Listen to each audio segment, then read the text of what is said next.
In this lesson, we're going to explore access control models. There are many different types of access control models, but in this lesson, we will focus on the 5 primary models, which are known as mandatory access control, discretionary access control, role-based access control, rule-based access control, and attribute-based access control. Then we will also review a few other types of access control restrictions, such as time of day restrictions and the implementation of least privilege. The first model we have is known as mandatory access control, also known by its acronym as MAC. Mandatory access control uses security labels to determine which users are authorized to access a particular resource. This type of access control is complex to configure and more expensive to maintain. Therefore, it is generally reserved for high security systems. Under this system, anything that is not specifically allowed is considered forbidden and is not accessible by the users. For this system to work effectively, every single user and resource must be assigned a security label.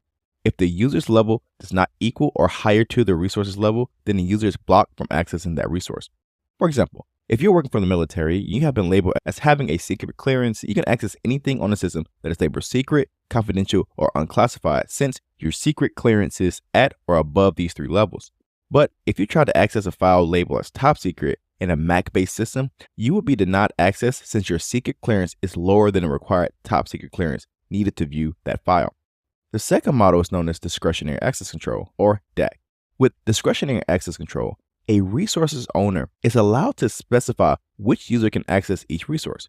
Using discretionary access control, the access is determined based on a user's identity, profile, or role, and this is considered a form of need-to-know access control. For example, if you decided to share a file on your computer with me over the corporate network, you could easily use discretionary access control by adding my username to the authorized users under your file sharing settings for that one file or folder. The third model is known as role-based access control. Role-based access control allows an administrator to assign each user to one or more roles and then use those roles to assign permissions to the organization's resources. In Windows domain environment, role-based access control is normally implemented by using groups, and these groups can also be set up in the structure that mimics your organizational hierarchy. For example, we might create one group for the accounting department and another group for the human resources department. Based on those groups or roles, we can assign each group with access to different resources. Additionally, we could put both of these groups into a higher level group called employees that has access to other resources that every employee might need access to. Role-based access control can be used to enforce minimal privileges for a subject based on all of the associated groups, and users can be members of one or more groups based on those roles.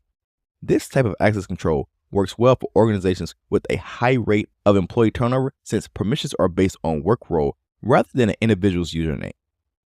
The fourth model is known as rule-based access control. Rule-based access control allows administrators to implement security policies across all of their users.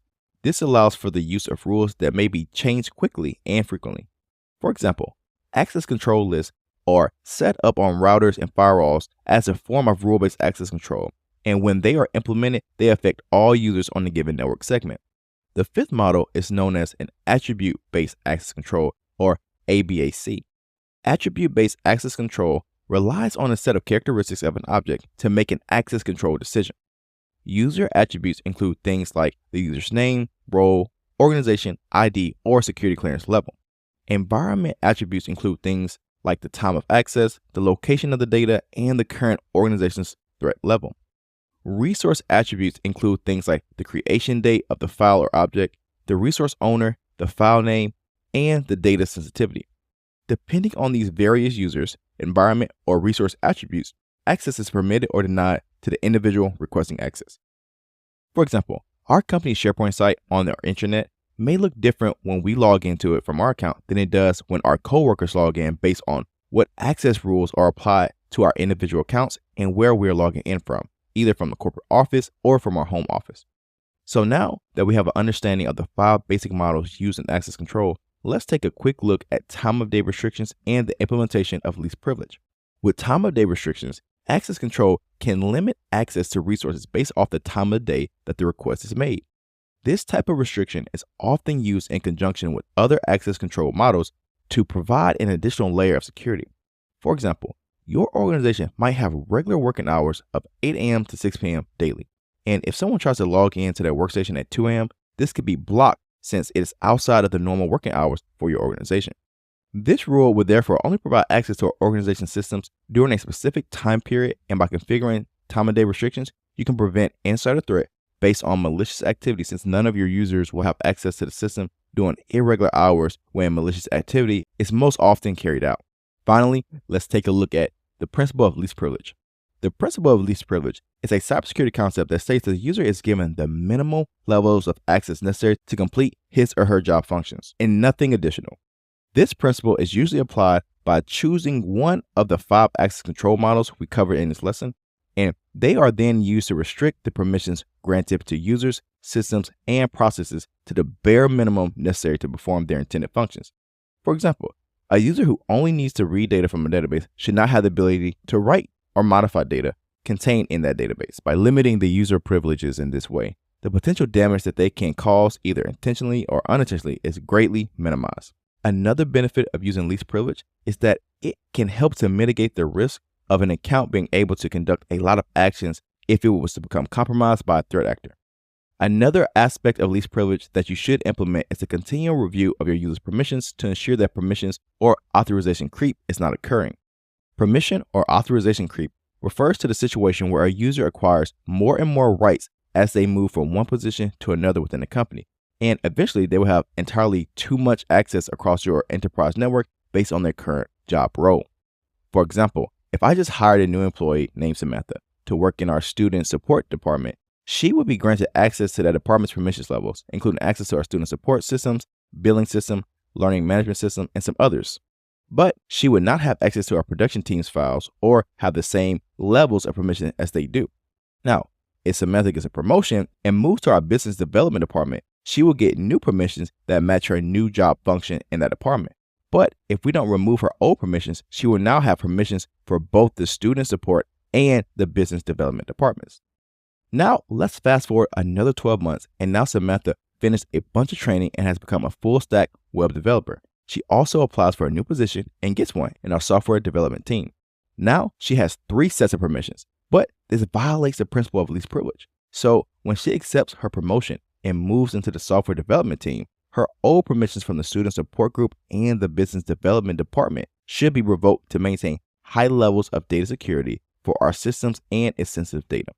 So remember, when it comes to access control, you have 5 different types that you can implement: mandatory access control, discretionary access control, role-based access control, rule-based access control, and attribute-based access control.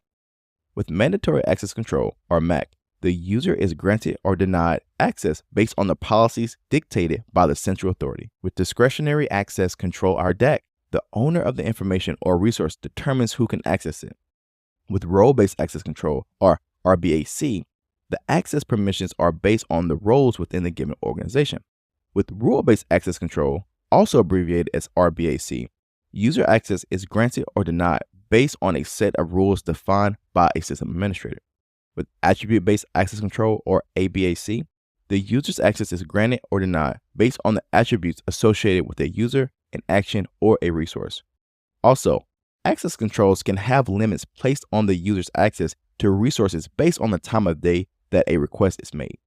Finally, we cover the principle of least privilege, which is a cybersecurity concept that states that a user is given the minimum levels of access necessary to complete his or her job functions or work role and nothing additional. By configuring proper access control on your network, you can ensure that your enterprise network and systems are well protected against unauthorized access.